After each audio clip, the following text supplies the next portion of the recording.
Selamat siang. Selamat siang, Frater. Apakah Frater yang kemarin menghubungi layanan konseling keuskupan? Iya, betul, betul. Iya, saya Pastor Atan dari layanan konseling keuskupan untuk para calon imam.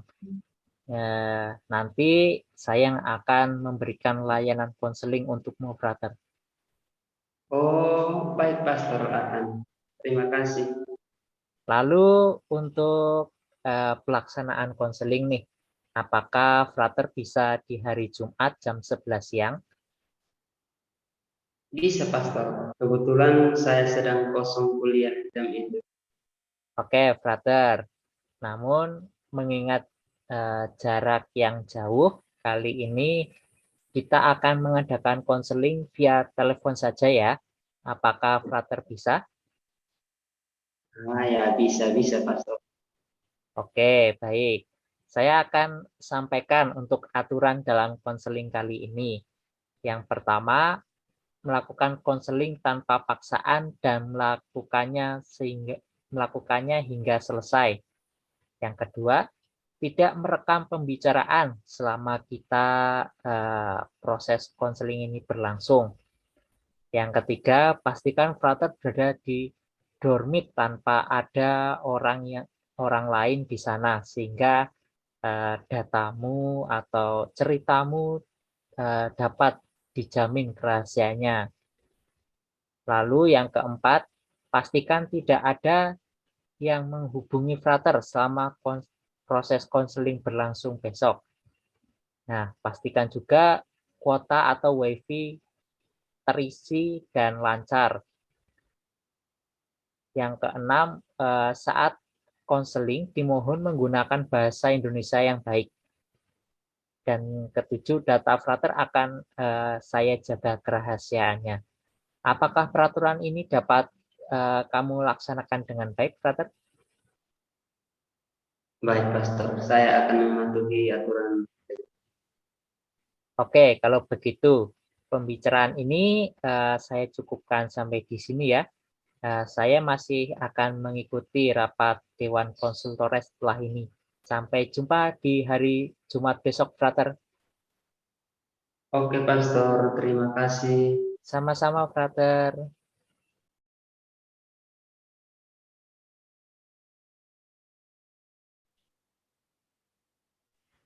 Halo, selamat siang, Frater. Selamat siang juga, Pastor. Bagaimana kabarmu, Frater? Kabar saya baik, Pastor. Pastor sendiri bagaimana kabar? Kabar saya juga baik, Frater. Oh iya, saya dengar dari Romo Seminari Tinggi, kamu sekarang sedang menyelesaikan skripsimu ya? Iya, Pastor. Sekarang sedang menyelesaikan skripsi saya. Puji Tuhan, sekarang sudah sampai bab 4. Walah, seperti itu ya. Lalu bagaimana relasi kamu selama ini dengan teman-teman frater lainnya? Apakah ada kendala? Sejauh ini nggak ada kendala sih, Pastor. Cuma lagi pusing karena kebanyakan tugas di dalam seminari saja. Loh, memang banyak tugasnya. Banyak, Pastor. Apalagi tahun ini saya mendapat kepercayaan menjadi kebidanan rektor dan kendaraan. Oke, baik. Biasanya frater melaksanakan tugas kepedelan itu dengan frater lain atau karyawan seminari tinggi.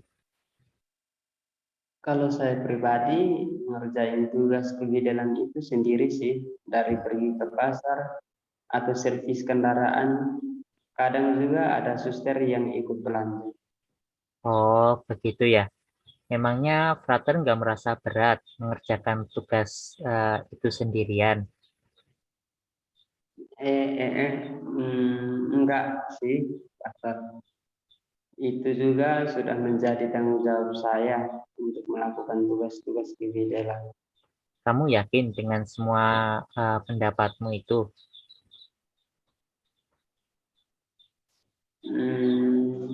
Emangnya kenapa, Pastor?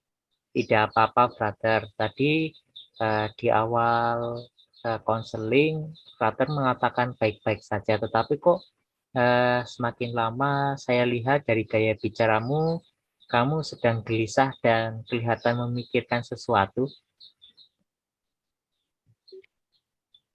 Iya, Pastor. Sebenarnya saya sedang memikirkan sesuatu yang mengganjal dalam diri saya. Dan inilah mengapa saya meminta layanan konseling. Oh, begitu. Lalu apa nih yang ingin kamu ceritakan dengan saya, frater? Seperti apa yang telah saya tuliskan dalam Google Form beberapa waktu lalu. Sebenarnya beberapa bulan belakangan ini saya sedang menjalin hubungan dengan seorang perempuan bernama Salsabila, Pastor. Kalau boleh saya tahu, memangnya kenapa kamu melakukan hal itu? Mengenai itu, sebenarnya ini sudah lama saya lakukan, Pastor. Sudah lama kamu lakukan? Bagaimana nih maksudnya?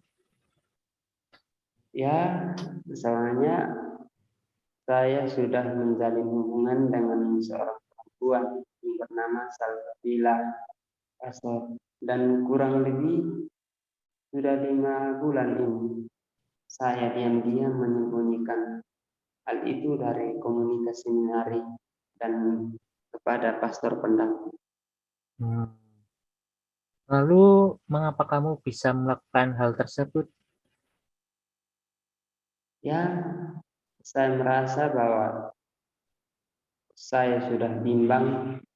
Di satu sisi saya ingin menjadi seorang pastor, dan di sisi lain saya ingin berhubungan dengan seorang wanita. Dan ini juga mendekati retret penegasan panggilan. Saya masih bingung dengan hal ini. Memang sudah sejauh manakah hubunganmu dengan perempuan itu?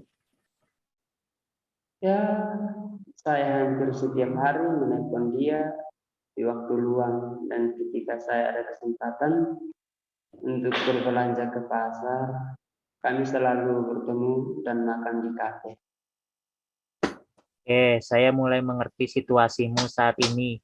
Mari kita tinjau lebih mendalam persoalan ini. Kalau saya boleh tahu, apa sih yang membuat kamu bersikap seperti itu? Terlebih tidak mengatakan sebenarnya kepada siapapun. Ya, seperti yang saya katakan tadi, karena saya masih bimbang untuk meneruskan menjalani permasalahan di jalan panggilan atau pacaran dengan saksa. Kalau boleh tahu, apakah kamu tahu dan paham resiko atas tindakan yang kamu lakukan itu? Kalau saya belum begitu mengetahui konsekuensi atas perbuatan saya itu, Pastor. Yang saya tahu hanya kalau ketahuan pacaran akan langsung dikeluarkan, dan saya juga siap bertanggung jawab atas perbuatan saya yang saya lakukan itu, Pastor. Kalau boleh tahu, apa ada hal apa yang membuat kamu ingin berpacaran dengan Salsa? Adalah, Pastor, ada beberapa hal yang membuat saya eh, melakukan hal tersebut. Ya, karena Salsa merupakan gadis yang cantik dan imut. Terlebih, dia merupakan pribadi baik yang sesuai dengan kriteria saya, Pastor. Lalu, kenapa kamu masih terus melakukan hal itu dan menjadi kebiasaan menghubungi terus Salsa? Ya, itu memang jalan saya, Pastor, untuk tidak meneruskan di jalan panggilan ini. Dan saya sadari bahwa tindakan yang saya lakukan itu salah dan tidak sesuai dengan kaul-kaul yang ada. Kamu menganggap itu merupakan sebuah jalan kamu. Iya, Pastor. Kamu nggak kasihan kok ke dirimu sendiri yang selama ini sudah mati-matian mengikuti jalan panggilan dan terlebih kepada orang tua dan umat yang pernah kamu layani. Ya, Sebenarnya saya juga memikirkan hal itu, Romo. Selain itu juga sebenarnya saya capek, Pastor. Tidak jujur dengan diri sendiri karena saya sudah tidak menaruh hati pada jalan panggilan ini. Kamu capek karena berbohong pada perasaanmu yang sudah tidak menaruh hati di jalan panggilan ini. Iya, Pastor. Saya lelah dengan semua tingkah laku saya yang selama ini sembunyi-sembunyi berpacar. Nah, oke. Saya mengerti pergulatanmu sekarang ini. Oke, sekarang coba deh Frater kembali melihat refleksi Frater. Kan setiap hari Frater membuat refleksi harian kan? Baik, Pastor. Nanti saya coba melihat lagi refleksi-refleksi saya. Ya, sebenarnya saya selama ini merasa desolasi, Pastor. Oh, begitu. Tapi sebelumnya kamu sudah mengetahui konsekuensi yang akan kamu dapat. Belum begitu sih, Pastor.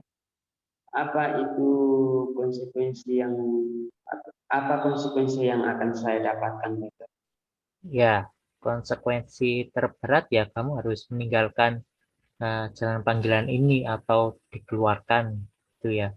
Namun para formator akan mendiskusikan terlebih dahulu permasalahanmu. Namun ada cara lain yaitu kamu memutuskan untuk mengundurkan diri kepada formator dan pimpinan seminari dengan menuliskan surat pengunduran diri dari jalan panggilan dan menuliskan alasannya.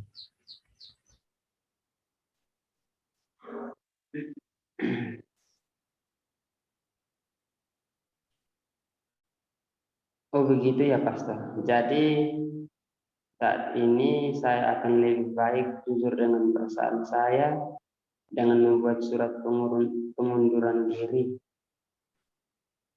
dari jalan panggilan ini ya. Ya, berdasarkan hasil ceritamu, saya harap kamu bisa seperti itu, lebih baik cepat jujur, terlebih kepada pastor pendampingmu, daripada kamu harus menutupi perasaanmu yang sudah tidak ingin berada di jalan panggilan.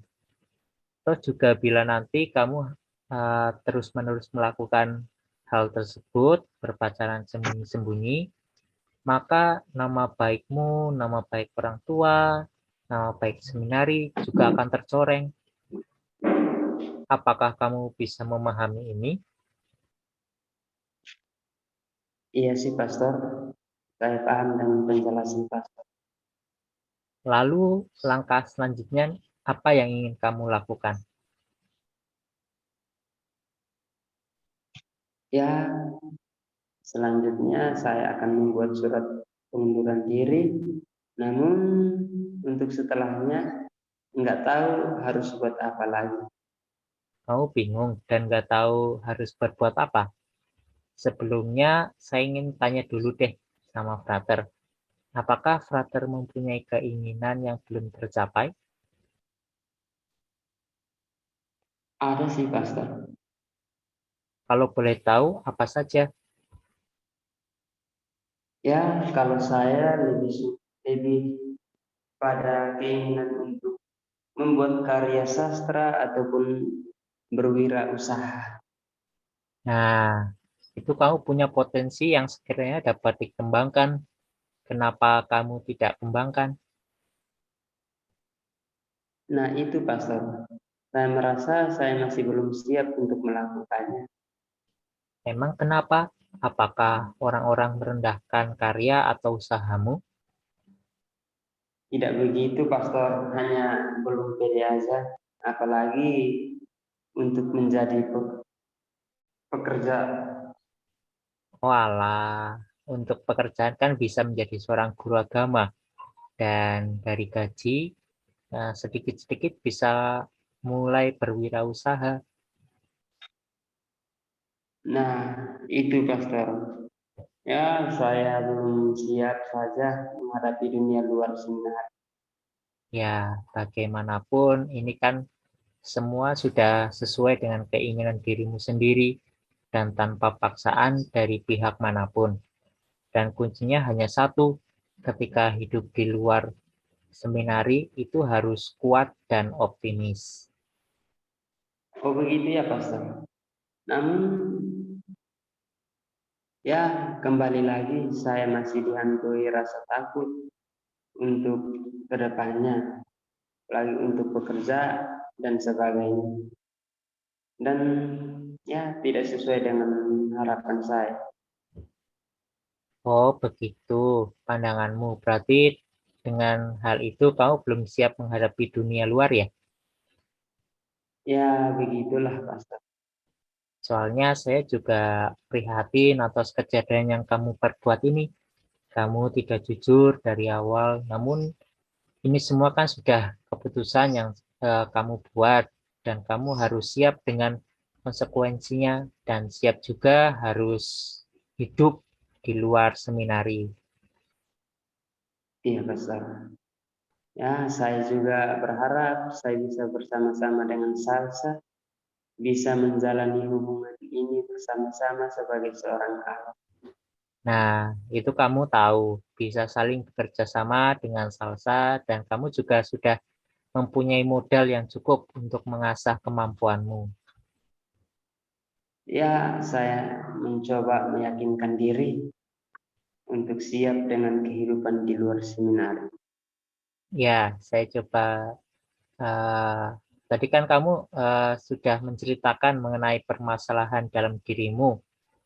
Lalu kamu juga sudah menceritakan hal-hal positif yang ada dalam dirimu dan juga saya juga memberikan informasi mengenai sikap, tanggung jawab, konsekuensi yang harus kamu hadapi. Menurutmu bagaimana? Kalau saya sih Pastor nanti pengennya ingin memutuskan untuk mengundurkan diri saja daripada harus dikeluarkan ya menurut Pastor bagaimana? Wah, bagus juga pemikiranmu, sangat dewasa. Jadi, apa yang akan kamu lakukan selanjutnya nih?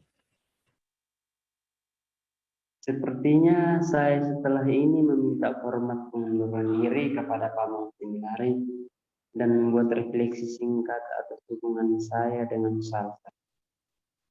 Baik, jadi kamu ingin meminta format pengunduran diri kepada Pamong dan membuat sebuah refleksi atas alasan untuk mengundurkan diri, begitu?